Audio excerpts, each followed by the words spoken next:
Look, earlier in the program, I spoke to Dr. Stephen Duckett. He's from the Grattan Institute, but he used to be a former health chief down in Canberra. And he says, yeah, look, it's $20. That's the figure that's being bandied around at the moment, but he thinks it could even be more than that. But it could spell the end of bulk billing as well. If you go to a doctor and they don't bulk bill, you have to pay about $30 out of pocket. Because if they decide not to bulk bill, they typically don't say, oh, look, I'm going to charge you $2 out of pocket, because by the time they've got their cash register there sort of thing, they say, well, I'm going to charge you $30 out of pocket. So once they decide not to bulk bill, that you have a lot out of pocket. And I think that's what's going to happen. I think that once they decide, look, we're just sick of it, the pay freeze, this change to level A and level B, we're actually going to stop bulk billing and we're going to start charging you, and you're going to be paying not $5, not $10, but probably $30. $30 there. That was Dr. Stephen Duckett. He's from the Grattan Institute, as I said. He used to work in Canberra as a health chief. I want to bring in now Terry Barnes, who also used to work in Canberra. He was a Howard government advisor. He's now a policy consultant. It's a very good point that Dr. Duckett made, wasn't it, Terry, the fact that this could spell the end of bulk billing. Is it something we rely on too much of anyway?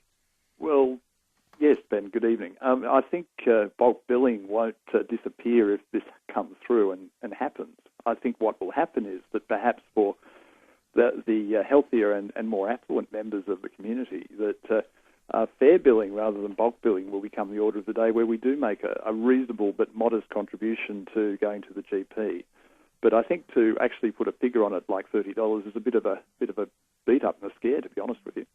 Well, $20, $30, it's still going to sting if we go to the GP come Monday. And we've got to stress that this is those who don't bulk bill. This is if you go see a doctor who doesn't bulk bill, or he doesn't give you that option at least, and it is a consultation for under 10 minutes.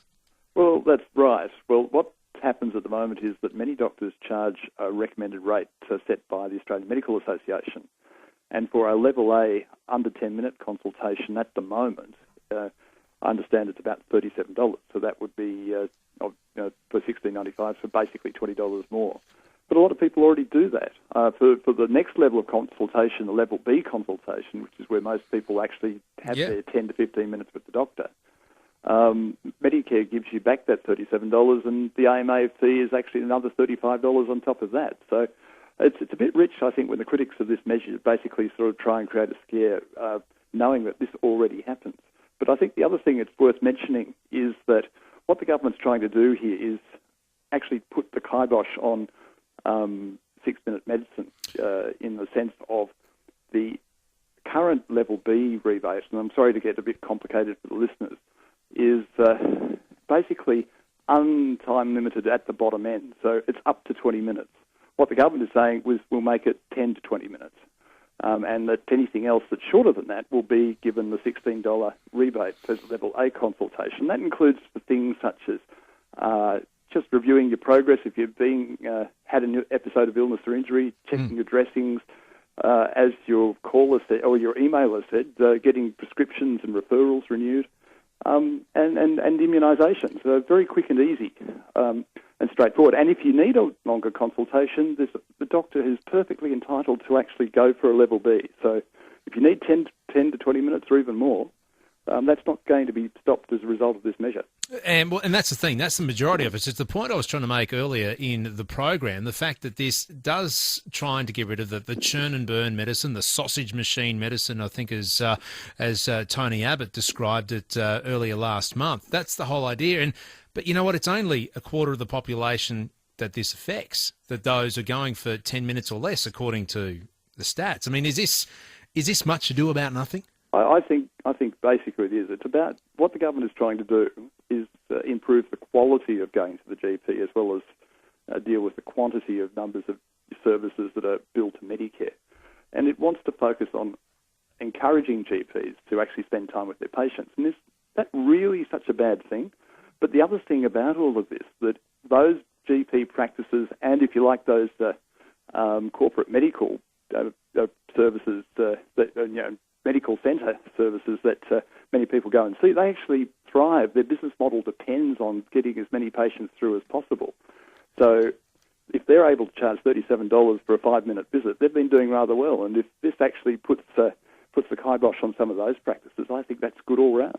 Terry, we seem to be on the same page with that one, because I'm trying to think what type of medicine can be administered and ascertained, diagnosed, whatever, in under 10 minutes. But maybe I'm wrong. 13 13 32. You can talk, text or tweet us at Newstalk4BC this afternoon. Terry Barnes is a policy consultant. He's a former Howard government advisor and I guess the author of the original GP co-payment plan, which, just to put that tag on you, Terry, I know you mentioned fair billing as opposed to bulk billing. Perhaps we'll see that in the future. Is that just another name for a co-payment? I think co-payments are for those who can afford them are perfectly reasonable, Ben. As long as we protect the most vulnerable in terms of the poor, the elderly, the chronically ill, and families with young children, I don't see why those of us who can afford to and only go to the GP perhaps a handful of times a year can't afford to fork out a little more when we go and see the doctor. So basically, if you can afford it, you should pay for it. Well, I think you should. And to be honest, I really think it's quite reasonable if you can afford to go, to fork out $50, $60 every now and then. Why should you go and claim your Medicare benefit either? Well, we had Lorraine who phoned in just before the 5 o'clock news saying that she had to get results of blood tests, her and her husband, and the cholesterol was fine, everything like that, and that was under 10 minutes. She said, I pay my Medicare levy. How come that doesn't cover it? And is that the whole problem? The Medicare levy doesn't cover it. The fact that Medicare isn't self-sustaining. We've got to change the system. Well, basically, the Medicare levy, the money collected from the Medicare levy every year, covers about 1/5 of the cost of Medicare and the pharmaceutical benefit scheme. So it doesn't go really that far at all. All the rest of it comes from general revenue, from your taxes, and we have to borrow it because of our budget situation from the deficit as well. So it's actually a token contribution rather than a full contribution. There's always been this illusion that it somehow covers all the bills, which is just totally untrue. What needs to happen to the system then? You had the original idea of perhaps a co-payment. The government's not selling it. They're not selling it well. They've got until, July, is that right, to try and convince the Senate that it's going to be a good thing. Is there another alternative? Well, I think that Medicare and the pharmaceutical benefit scheme as a whole need to be completely overhauled. They need to actually reflect current realities, not just in terms of rebates, but also in terms of the cost of providing services, because over the years some medical services have actually been done better and smarter, so that the actual cost of doing them is lower, but the rebate paid for them is still quite high. So it's time, I think, to actually do a complete overhaul of Medicare schedule, not just general practice. And part of the government's political problem is the debates become so focused on this GP co-payment issue that we've absolutely lost sight of that bigger reform picture. But if we are going to keep Medicare sustainable, we actually have to make some tough decisions both about what's covered on it, how much is paid for it, and who pays for it. And I think the time has come for those of us who can afford to make a greater contribution to our own healthcare as we go along to actually be expected to do so.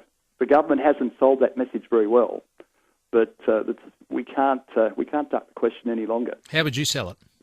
Well, I would sell the GP co-payment or things like it as part of that wider reform program to enable Medicare to stand the test of time into the middle of the century when us baby boomers, and I'm sure you're not one of us yet, getting there, are going to have be old and basically at the high end need of our healthcare lives, sort of knocking on the door of demanding everything in 10, 20, 30 years' time. We need to be able to, as John Howard used to say, fix the roof before the rains come. And this is basically what the government has been trying to do, but they need to be able to show that what is being proposed is worthwhile, is good and positive, and actually helps that bigger cause. And I don't think we've quite seen that yet. Terry, before I let you go, that is an overhaul down the track. Perhaps that's what needs to happen. Right now, though, come Monday, it could cost an extra $20 when you go see the GP because on short visits. Ambulance are worried that will stretch them because people don't want to wait in GP waiting rooms. It could go into emergency rooms at hospital. Is that a legitimate fear that something like that could happen as a result of this? Yes, I've seen that, and I think that's a bit of a beat-up. That's not to say that people don't go to the emergency rooms now when they could go to a GP clinic.